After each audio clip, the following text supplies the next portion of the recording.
Hello, എല്ലാവർക്കും പുതിയൊരു വീഡിയോയിലേക്ക് സ്വാഗതം. ഇന്നത്തെ വീഡിയോയിൽ ഈവനിങ് സ്നാക്കിൻ്റെ റെസിപ്പിയാണ് കാണിക്കുന്നത്. വെറും 5 മിനിറ്റ് കൊണ്ട് തന്നെ നമ്മുടെ വീട്ടിൽ എപ്പോഴും ഉണ്ടാകുന്ന സാധനങ്ങൾ വെച്ചിട്ട് നല്ല ഈസി ആയിട്ട് സ്നാക്ക് ഉണ്ടാക്കിയെടുക്കാം.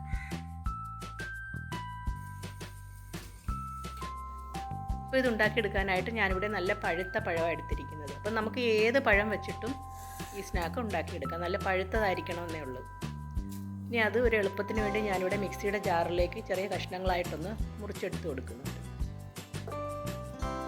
ഞാനിവിടെ 2 പാളയത്തോടൻ പഴവും ഒരു പച്ചച്ചിങ്ങം പഴവും എടുത്തിരിക്കുന്നത്. അങ്ങനെയൊന്നും എടുക്കേണ്ട ആവശ്യമില്ല, ഏതെങ്കിലും നല്ല പഴുത്ത പഴം അങ്ങ് എടുത്താൽ മതി. അപ്പോൾ അത് ചെറിയ കഷ്ണങ്ങളായിട്ടൊന്ന് മുറിച്ചിട്ട് കൊടുത്തതിന് ശേഷം ആവശ്യത്തിനുള്ള പഞ്ചസാരയും കൂടെ ചേർത്ത് കൊടുക്കാം.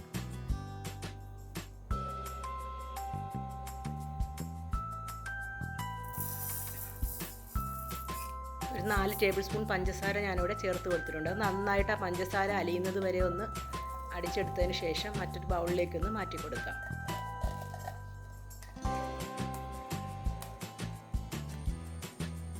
ഇനി ഇതിലേക്കൊരു 1/4 കപ്പ് പാലും കൂടി ചേർത്ത് കൊടുക്കാം.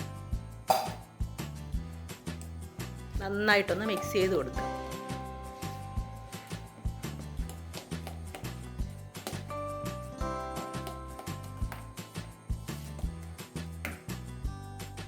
ഇനി ഇതിലേക്ക് 1/2 കപ്പ് റവ ചേർത്ത് നന്നായിട്ടൊന്ന് മിക്സ് ചെയ്ത് കൊടുക്കാം. വറുത്തതോ വറുക്കാത്തതോ ഏതായാലും കുഴപ്പമില്ല.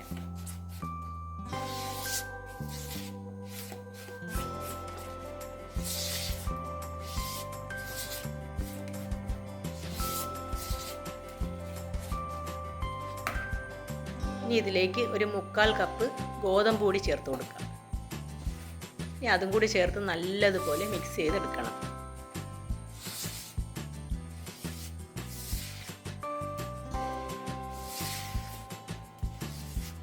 അഥവാ നമുക്ക് കട്ടി കൂടി പോയി എന്ന് തോന്നുകയാണെങ്കിൽ കുറച്ച് പാലോ വെള്ളമോ ഏതെങ്കിലും ചേർത്ത് കൊടുത്താൽ മതി.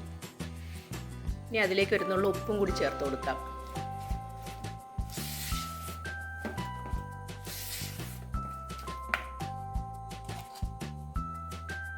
ഇനി അവസാനം നമുക്കൊരു 2 നുള്ളു സോഡാപ്പൊടിയും കൂടി ചേർത്ത് കൊടുക്കാം.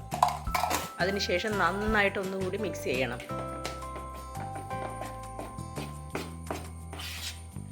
ഇങ്ങനെ ഒരു ലൂസായിട്ടുള്ള പരുവത്തിലാണ് നമുക്ക് ഈ മാവ് കിട്ടേണ്ടത്.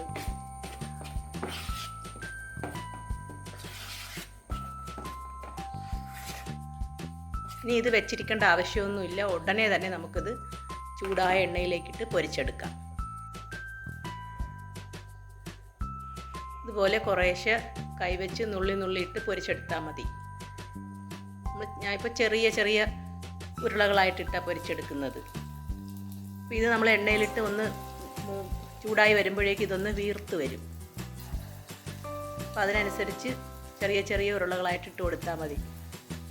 അപ്പോൾ ഇങ്ങനെ ഇടാൻ പറ്റുന്നില്ലെങ്കിൽ സ്പൂൺ വെച്ച് കോരി ഇട്ടാലും മതി.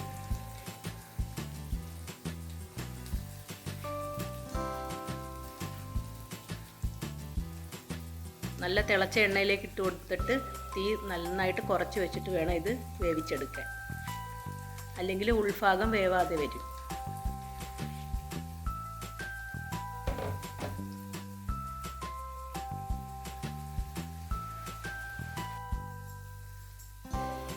ഇനി ഇത് തിരിച്ചു മറിച്ചു വിട്ട് വേവിച്ചെടുക്കണം.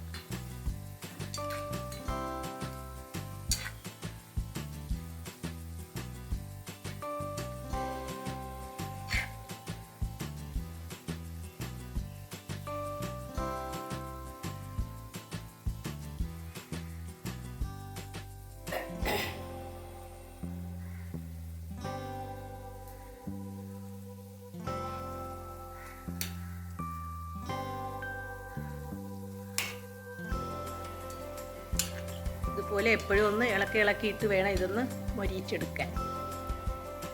പാകത്തിന് നല്ല ബ്രൗൺ കളറിലൊന്ന് മൊരിഞ്ഞ് വന്നിട്ടുണ്ട്. കണ്ടോ, നല്ല കാണാനും നല്ല ഭംഗി. ഇടയ്ക്ക് ആ റവ ചേർത്തിട്ടുള്ളത് കൊണ്ട് ഇടയ്ക്ക് നല്ല വെള്ള കുത്ത് പോലെ ഇരിക്കും. കഴിക്കുമ്പോഴും നല്ല കിരികിരിപ്പായിട്ടിരിക്കും.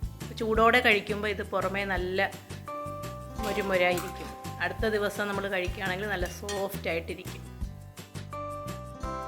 നമുക്കൊരു 3 ദിവസമൊക്കെ പുറത്ത് തന്നെ വെച്ച് ഉപയോഗിക്കാം.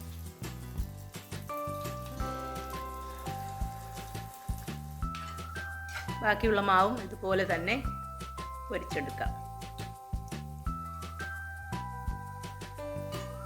മധുരമൊക്കെ ചേർക്കുമ്പോൾ നമ്മുടെ ആവശ്യത്തിന് നന്നായിട്ട് ചേർത്ത് കൊടുക്കും. അപ്പോഴാണ് ഇതിന് നല്ല ടേസ്റ്റ്. ഇപ്പോൾ ഏലക്കാപ്പൊടി ചേർക്കണമെന്നുള്ളവർക്ക് ഏലക്കാപ്പൊടിയും ചേർത്ത് കൊടുക്കാം. ഞാനിപ്പോൾ പഴമൊക്കെ ചേർത്തിട്ടുള്ളത് കൊണ്ട് നല്ല ഒരു പഴത്തിൻ്റെയൊക്കെ ഒരു ഫ്ലേവർ കിട്ടും. അതുകൊണ്ടാണ് ഞാനതൊന്ന് ചേർത്ത് കൊടുക്കാഞ്ഞത്. കണ്ടോ, നല്ല ഈസി ആയിട്ടുള്ള നമ്മുടെ ഈവനിങ് സ്നാക്ക് ഇവിടെ റെഡി. എപ്പോഴും നമ്മുടെ വീട്ടിലൊക്കെ എപ്പോഴും ഉള്ള സാധനങ്ങൾ വെച്ചിട്ടല്ലേ ഇത് ഉണ്ടാക്കിയത്. അപ്പോൾ ഈ വീഡിയോ ഇഷ്ടപ്പെട്ടിട്ടുണ്ടെങ്കിൽ ഇപ്പം തന്നെ ഒന്ന് ലൈക്ക് ചെയ്തേക്കണേ. കമൻറ്റ് ചെയ്യാനും ആരും മറന്നു പോവല്ലേ. സബ്സ്ക്രൈബ് ചെയ്യാതെയാണ് ആരെങ്കിലും കാണുന്നതെങ്കിൽ ഒന്ന് സബ്സ്ക്രൈബ് ചെയ്യണേ. വീഡിയോ കണ്ട എല്ലാവർക്കും താങ്ക് യു.